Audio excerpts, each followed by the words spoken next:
Aujourd'hui, je te donne 12 habitudes à adopter pour être plus en paix avec ton alimentation. Et ouais, je sais ce que c'est. Je vois ça au quotidien avec les patients. Depuis 10 ans, je suis nutritionniste. Tu es peut-être un petit peu stressé à l'heure des repas. Pour toi, manger équilibré, c'est un combat et t'es complètement perdu face à ton assiette. Peut-être même aussi que tu n'es pas en paix vis-à-vis de ton corps. Tous les matins, tu vois ton corps dans le reflet du miroir et tu te dis que tu ne te supportes plus et que tu veux changer les choses. J'ai connu ça. Comme tu le sais peut-être, j'ai été en surpoids pendant la moitié de ma vie. Donc aujourd'hui, je te donne 12 habitudes assez simples à mettre en place petit à petit au quotidien pour être en paix vis-à-vis de ton alimentation et avec toi-même. La première habitude, c'est de manger des fruits et légumes de saison, locaux, voire bio, dans cet ordre. Bien sûr que les fruits et les légumes sont absolument essentiels pour que tu manges équilibré et que tu sois en parfaite santé. Mais si tu prends des légumes qui viennent de l'autre bout du monde, qui n'ont pas poussé dans des conditions optimales, ça ne va pas t'apporter grand-chose. Au contraire même, tu risques peut-être d'avoir des légumes et des fruits qui sont surchargés de pesticides. Et ça, c'est pas top pour ta santé. Donc favorise vraiment les fruits et légumes de saison. Par exemple, en ce moment, on est dans les belles saisons de l'année, on a enfin une variété de fruits et légumes qui est assez intéressante. C'était rigolo, les pommes, les poires et les kiwis pendant 6 mois, mais on est content de les mettre de côté quand même. Les fruits et légumes de saison et locaux, ils ont de bien meilleure qualité gustative. En gros, ils sont bien meilleurs en goût, tout simplement, et ils sont aussi beaucoup moins chers. Quand tu vas chez Carrefour et que tu achètes des fruits et légumes, tu ne payes pas le producteur ou tu ne payes pas que lui. Tu payes aussi les magasins Carrefour, les gens qui y travaillent, la publicité qui a été faite, etc. Mais quand tu te déplaces jusqu'à la ferme ou jusqu'à un distributeur de fruits et légumes, eh bien là, tu rémunères directement le petit producteur. Et ça, c'est bien meilleur pour toi, mais aussi pour la planète, parce que ça t'évite en plus de polluer et de soutenir des modes de production qui sont pas du tout respectables de notre chère petite planète Terre. Deuxième habitude, sois organisé. Je commence quasiment toutes mes consultations de diététique comme ça.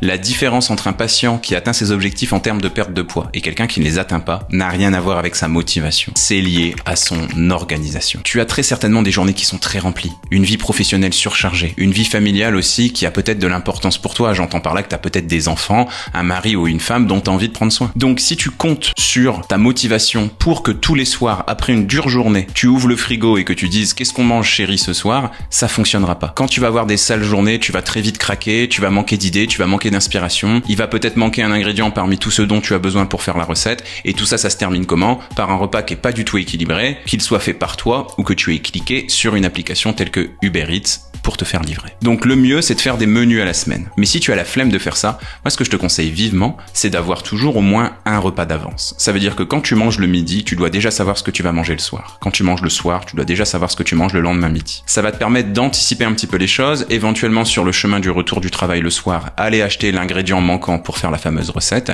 ou encore prévoir le coup en cuisinant des grosses quantités pour que tu puisses prendre ta petite gamelle avec toi le lendemain midi sur ton lieu de travail et éviter d'aller chercher un sandwich à la boulangerie.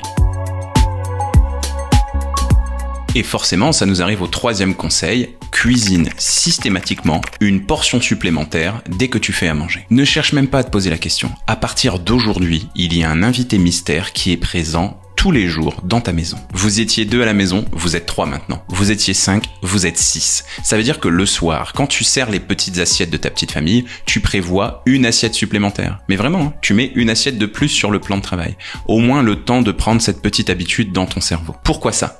La portion de plus, soit tu t'en sers le lendemain midi ou le lendemain soir. Comme ça t'évite de manger déséquilibré le midi sur ton lieu de travail. Ou alors, si tu ne t'en sers pas dès le lendemain, tu la congèles. Et tu pourras t'en servir dans quelques semaines, quelques mois, quand tu auras la flemme ou quand tu manqueras d'idées pour cuisiner. En gros, l'idée, c'est de petit à petit créer un espèce de rayon surgelé chez toi avec des aliments faits maison.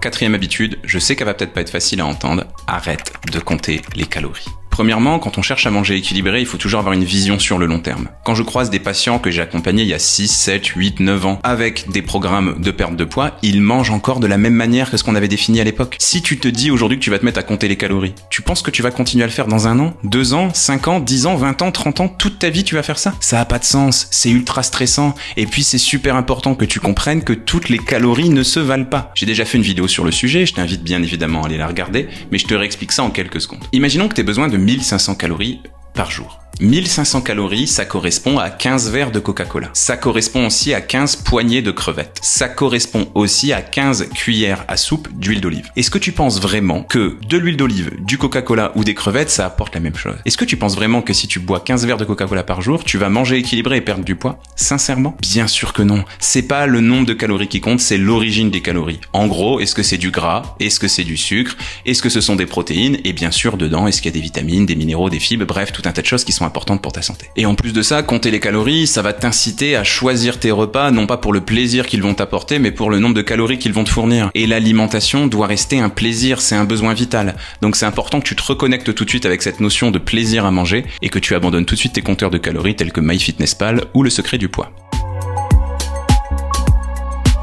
5e habitude, prends soin de ton microbiote, prends soin des bactéries qui vivent dans ton ventre, prends soin de ce qu'on appelle la flore intestinale. Là aussi, j'avais déjà parlé de ça au cours d'une précédente vidéo que je t'invite à aller regarder sur les 3 choses qui bloquent peut-être ta perte de poids, mais c'est important que tu comprennes qu'il y a tout un tas de bactéries qui vivent dans ton ventre. Pas de panique, c'est des bonnes bactéries, elles sont là pour ta santé, elles sont là pour ton bien. Déjà, elles renforcent ton immunité, mais en plus, si tu n'as pas les bonnes bactéries dans ton ventre, ça va être compliqué de bien sentir les sensations de faim. Il y a même des bactéries qui, si elles sont trop présentes dans ton côlon, vont augmenter ton besoin en sucre à la journée. Parce qu'elles se nourrissent de ce sucre, justement. Donc forcément, un déséquilibre au niveau de toutes ces bactéries, ça va engendrer tout un tas de problèmes de santé, des problèmes de poids, bien évidemment, bien sûr des problèmes digestifs parce qu'elles se trouvent dans le ventre, mais aussi une faiblesse immunitaire ou encore des choses telles que du stress très important. On dit d'ailleurs très souvent que les intestins, c'est notre deuxième cerveau, c'est exactement pour cette raison-là. Donc 2 réflexes très simples. Dans un premier temps, si tu en as besoin, fais une petite cure de probiotiques. Moi, j'ai d'excellents résultats avec mes patients qui prennent Probiologue Fort ou Lactibiane. Et dans un second temps, mange des aliments qui sont riches en fibres qui vont nourrir ces bactéries, ça veut dire des fruits, des légumes, des féculents complets, mais aussi des fruits secs à coque, tels que les noix, les noisettes, etc. 6e habitude, arrête de te peser trop souvent. Je conseille très souvent à mes patients de se peser une seule fois par semaine et si possible plutôt en milieu de semaine, le mercredi ou le jeudi matin par exemple. Pourquoi ça? Si tu fais des excès le week-end et que tu te pèses le lundi matin, c'est le meilleur moyen de commencer ta semaine en tirant une balle dans le pied. Tu vas forcément voir ton poids qui a augmenté, mais c'est pas forcément des kilos qui ont été stockés. C'est beaucoup d'eau et ce sont tout simplement tes intestins qui sont pleins de sel. Sels qui vont être évacués dans les toilettes le lendemain ou le surlendemain. Et en plus de ça, si tu te pèses trop souvent, tous les jours, comme le font certains de mes patients et patientes, ça va être pour toi une source d'angoisse. Parce qu'en fait, la perte de poids, c'est pas quelque chose de forcément très logique en termes de action-conséquence. Peut-être que tu vas aller courir pendant 3 heures le lundi soir, que tu vas te peser le mardi matin et que tu vas être plus lourd sur la balance. C'est pas si rapide que ça. Il faut parfois quelques jours pour que les résultats de tes efforts se voient sur l'écran de la balance. Et puis, il faut voir aussi pourquoi ton poids diminue. Est-ce que tu as perdu de l'eau? Est-ce que tu as perdu du muscle? Ou est-ce que tu as perdu du gras? Ou alors, est-ce que tu as perdu beaucoup de gras et créé un petit peu de muscle? C'est pas parce que le chiffre de la balance ne diminue pas comme tu le souhaites que tu n'es pas en train d'accomplir tes objectifs. Pour moi, le meilleur moyen de contrôler l'évolution de ton poids, c'est pas du tout la balance, c'est plutôt la place dans tes vêtements. Parce que peut-être que tu ne t'allèges pas, mais peut-être que tu t'affines, et c'est ça qui nous intéresse surtout. 7e habitude, arrête de culpabiliser. Culpabiliser, c'est vivre dans le passé. Tu es certainement un adulte si tu regardes cette vidéo, donc il faut se comporter en tant que tel. Soit tu fais quelque chose et tu l'assumes à 100%, quitte à ironiser un petit peu. Moi, je conseille à mes patients de sortir des trucs du style « Waouh, si mon nutritionniste voyait ça, il serait pas très content. » Ok, ça marche. Ou soit tu ne le fais pas. Mais tout ce qu'il y a entre les deux, ça n'existe pas. Pourquoi ça? Si tu manges déséquilibré, forcément, c'est pas très bon pour ta santé et c'est pas très bon pour l'atteinte de tes objectifs. Mais si en plus de ça, tu as des émotions négatives derrière à cause de la culpabilité, en fait, c'est la double peine. T'as perdu 2 fois. Tu as du déséquilibre alimentaire, mais tu n'as même pas le plaisir qui va avec. Donc quand tu fais un petit écart, essaye plutôt de réfléchir à la cause de ce petit écart plutôt que de culpabiliser. Est-ce que c'est parce que tu as manqué d'organisation? Est-ce que c'est parce que tu étais trop stressé? Est-ce que c'est parce que tu avais besoin de réconfort après une dure journée? Analyse un petit peu les choses et essaye de ne pas répéter ce schéma-là la fois d'après.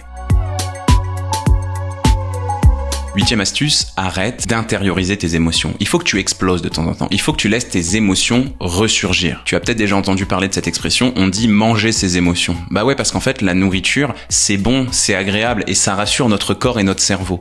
Donc si tu as des émotions trop compliquées à gérer au quotidien, telles que du stress, de l'angoisse, ce genre de choses, forcément, tu vas naturellement avoir besoin d'un peu plus de réconfort. Et qu'est-ce qui réconforte le plus ton cerveau? Le gras et le sucre. Et surtout, le gras et le sucre associés ensemble. Donc pour éviter tout ça, ça, je te conseille vivement d'avoir des exutoires, c'est-à-dire des choses qui te permettent de faire ressortir les émotions que tu as au fond de toi. Quelque chose qui marche super bien, forcément, tu me vois venir, c'est le sport. Ton patron n'est pas très sympa avec toi? Ok, pas de problème. Prends une licence de boxe et va te défouler en tapant dans un sac. T'as besoin de faire le point sur ta vie parce que t'es très stressé? Ok, mets tes baskets et va marcher dans la nature ou courir un tout petit peu. Ça te fera du bien. Autre exutoire qui fonctionne super bien, parler à quelqu'un. Le mieux, c'est un psychologue. Si vraiment t'as des blessures qui sont difficiles à refermer. Ou sinon, un confident ou une confidente. Un frère, une sœur, ou encore un ou une meilleure amie, ça marche super bien. Par contre, ton mari ou ta femme ne doit pas être ton confident. Ça donne toujours des situations hyper malsaines dans le couple, et puis c'est toujours très compliqué de se confier sans peur du jugement de la personne avec qui on partage sa vie. Il y a bien sûr d'autres activités qui fonctionnent bien. La peinture, le théâtre, le yoga, le chant, bref. Essaye de trouver ce qui te fait du bien à toi et essaye d'appliquer ça au quotidien pour ne pas manger tes émotions, pour ne pas intérioriser tes émotions.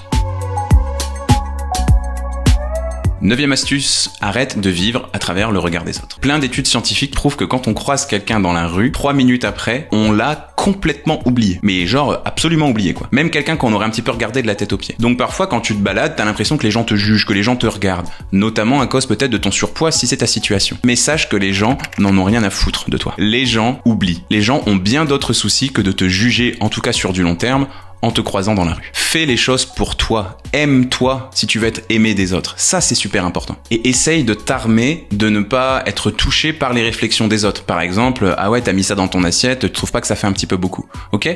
Un bon moyen par rapport à ça, c'est l'humour. Moi, ce qui m'a sauvé quand j'étais en surpoids, c'est quand mes parents m'ont inscrit à des cours de théâtre. Enfin, j'ai compris que je pouvais rire de moi-même. Et j'ai appris à me défendre avec les mots. Bon, quelques années après, je faisais de la boxe et je savais me défendre d'une manière différente, qui a plutôt bien marché aussi. Mais en tout cas, ça a vraiment été un déclencheur pour moi, le théâtre. Donc encore une fois, trouve la méthode qui te convient, mais essaye vraiment d'être hermétique au regard des autres. Et puis tu sais, des fois, tu vas avoir des réflexions qui vont te décourager un peu. Souvent, c'est des gens qui sont jaloux. Donc laisse-les parler et toi, reste focalisé sur tes objectifs. 10e astuce, lâche la pression. Apprends à lâcher la pression. Peut-être que si tu manges absolument parfaitement pendant 6 mois, tu vas perdre 25 kilos, imaginons. Mais peut-être que si une fois par semaine, tu lâches un petit peu la pression, le week-end ou le vendredi soir par exemple, eh ben, au lieu de perdre 25 kilos en 6 mois, tu vas en perdre 24,5. Est-ce que c'est vraiment grave? Non, pas du tout. Tu es un être humain. Et comme tous les êtres humains, on a parfois la vie qui nous met un petit peu des tacles. On a des mauvaises nouvelles, on a les enfants qui sont pas sages, on a un stress super important, on traverse des périodes qui sont très compliquées, on perd des proches, etc. Eh bien, c'est pas grave. On fait une petite pause dans l'équilibrage alimentaire, on se fait un bon petit plaisir, un bon barbecue avec un apéro avec les copains et dès le repas suivant, on repart de plus belle. On n'est pas sur Instagram, on est dans la vraie vie. Rien ni personne n'est parfait, toi non plus, ni ton alimentation. Donc apprends à composer avec les imprévus du quotidien, les invitations, les mariages, les baptêmes, ce genre de choses. 11e et avant-dernier conseil, évite le foutu pour foutu. Alors ça, je l'ai très souvent en consultation. Des patients qui me disent, bon bah voilà, je voulais manger équilibré, j'ai mangé 3 rondelles de saucisson à l'apéro, du coup foutu pour foutu, j'en ai repris 10 autres, j'ai pris des chips et puis j'ai pas mangé de fruits ni de légumes dans le repas. Bah non, il y a un monde entre les deux. Ne cherchez pas à être encore une fois dans des extrêmes. Tout n'est pas noir et tout n'est pas blanc. La réalité, elle est souvent entre les deux. Donc vous pouvez tout à fait faire un petit plaisir dans le repas, que ce soit à l'apéritif, en entrée ou en dessert, et chercher à limiter un petit peu la casse sur le reste du repas en équilibrant un petit peu tout ça. Et puis souvent avec le foutu pour foutu, il y a plein de choses négatives qui arrivent derrière. Très souvent de la culpabilité, de la dévalorisation, on se sent un petit peu nul d'avoir craqué à ce point-là. Et puis d'un point de vue digestif, c'est pas vraiment génial parce que ton corps il est pas habitué à avoir une surcharge de sucre et de gras comme ça qui arrive d'un coup. Donc le lendemain sur les toilettes, c'est rarement la fête.